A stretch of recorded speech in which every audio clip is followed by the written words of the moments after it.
Yes, good day mga boss. Ito ang SLEX TR4. Meron itong 66.74 kilometers mula diyan sa may Santo Tomas, Batangas hanggang Tayabas, Quezon. At itong SLEX TR4 na ito ay mula diyan sa may South Luzon Expressway galing ng Manila. At ito ay patungo ng Quezon Province at ito ay magbibigay ng kaluwagan sa biyahe sa mga biyahero na papunta ng mga kalapit bayan ng Quezon Province, lalong-lalo na mga Batangas at papunta ng Visayas o diyan sa Bicol at lampas pa ng Bicol.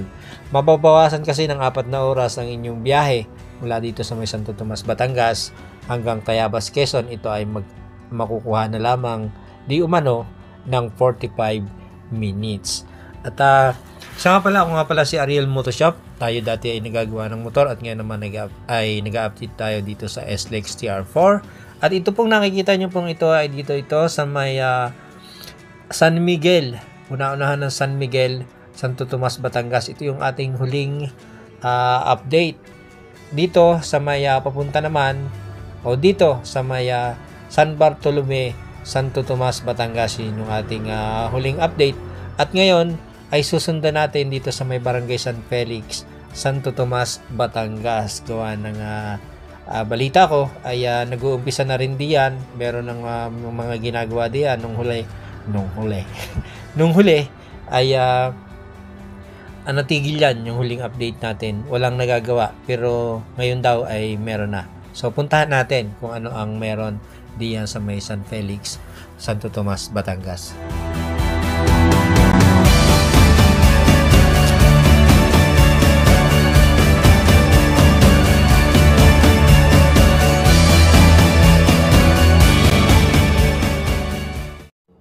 Okay mga boss, ito nga yung ating huling update dito sa SLEX TR4 Barangay San Antonio. Ito yung pinakadulo ng ating pinanggalingan nitong huli. Kaya naman ngayon ay mapapasadahan na natin to hanggang doon sa may tawag dito sa may unahan ng San Antonio. Malalaman natin mamaya, doon ko aalamin. Basta ang direksyon natin ay papunta ng Manila ang direksyon natin, at ito ay babaybayin natin para makita natin yung update dito. At ang semento ay hanggang dito pa lang sa lugar na to. Tapos bali ito yung subdivision, nakikita nyo naman sa ating drone. Ito yung subdivision na nahati sa gitna dito sa may Barangay San Antonio. Nakalimutan ko lang yung pangalan nitong subdivision na to, pero naitanong ko kanina, makakalimutin ako eh. So ang daan natin ay dito pa sa tunnel, gawa nang hindi pa tayo makakalampas diyan sa kabila diyan. Wala pa yung maayos na pwedeng daanan natin. So dito tayo sa ilalim sa tunnel, tapos may guard dun sa ating dadaanan. Gulo-gulo pa dito. Yan o, yung kabila na yan kailangan tambakan. Wala pa tambak, napakataas pa. Tapos dito muna tayo dadaan sa tunnel. Yan. Tapos kanan tayo dito sa guardhouse. Pwede naman dumaan dito.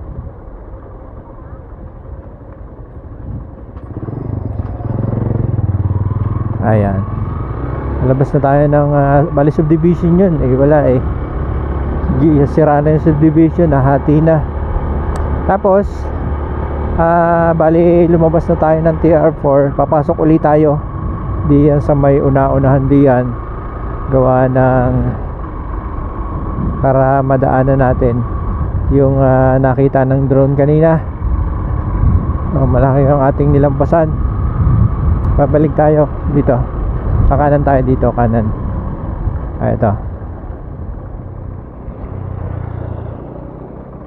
kanan, Barangay San Antonio. Yan.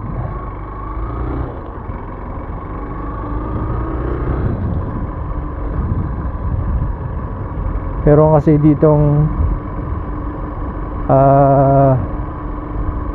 sa gandaan din eh. Daan din eh. Ayun, tala. Doon tayo nang galing sa may kabila na yon. Teka, silipin natin na. Dito tayo galing. So medyo magulo pa dito. Yan. Doon tayo galing kanina. Tapos iyon yung tunnel. Tapos diretso tayo dito. At ang kontraktor nga pala dito ay GEM. Tapos meron na din ditong tunnel din siguro yan. Ginagawa na din pala dito. Yung huling daan natin ay walang nagagawa dito. Di ko napansin kanina sa ating sa drone na may nagagawa na pala. Ngayon ko lang nakita. Nung huling update natin, punta natin dito ay walang katao-tao dito. Wala nagagawa dito. At ang contractor dito ay GEM contractor. May nagagawa na. Dati wala.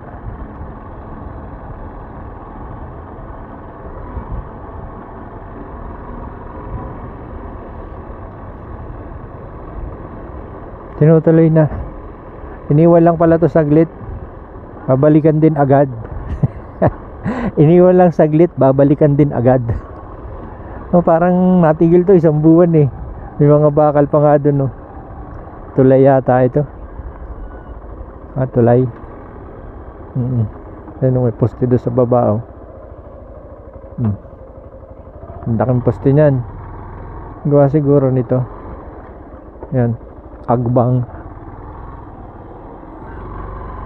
So dito to sa may barangay San Antonio, Santo Tomas, Batangas. Dadaanan na pala to. Dati nung huling daan natin, bumaba pa tayo doon. Pero ngayon ay lampasan na.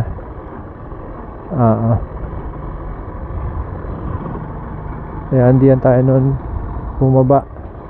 Pero ngayon ay okay na. Ang bawal pumasok doon. Ano yun? Ibakod na. Private.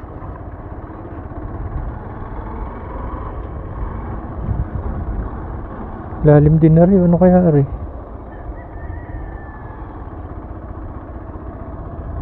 Sabado ngayon parang walang nagagawa. Paradahan lang ng mga truck. Paradahan lang muna pansamantala. Hindi, kargahan niya ng hindi, iba't iba eh. May ginagawa dito. So yan mga boss, ang ating update dito sa SLEX TR4 Barangay San Antonio, Santo Tomas, Batangas. At pagdating dito sa una-unahan na to ay wala pang ginagalaw. Tigil dito, tigil. So yun, dinaanan nating Barangay San Antonio. Hindi ko alam kung Barangay San Antonio pa din tong ating kinaruroonan ngayon, ay yung bandaron ay ginagawa na. Pero dito wala. So yan mga boss, ang ating update dito sa SLEX TR4 Barangay San Antonio, Santo Tomas, Batangas. Maiksiyan lang. At para sa title kasi, nagkakatalo kasi sa title. Ang hirap i-title pagka yung sunod-sunod yung ating barangay na ibinablog. Kaya minsan pagka nag-title ako, dalawang barangay yung ginagawa ko. Kaya hanggat maaari ay ang barangay lang yung pupuntahan natin. Para sa title ay yun lang yung makikita nyo, di ba? Sana maunawaan nyo nung iba na nagreklamo, sasabihin ay maiksi yung aking video. Yun po yung rason. So yan, maraming salamat mga boss, at kita-kita tayo sa susunod na video. Salamat po.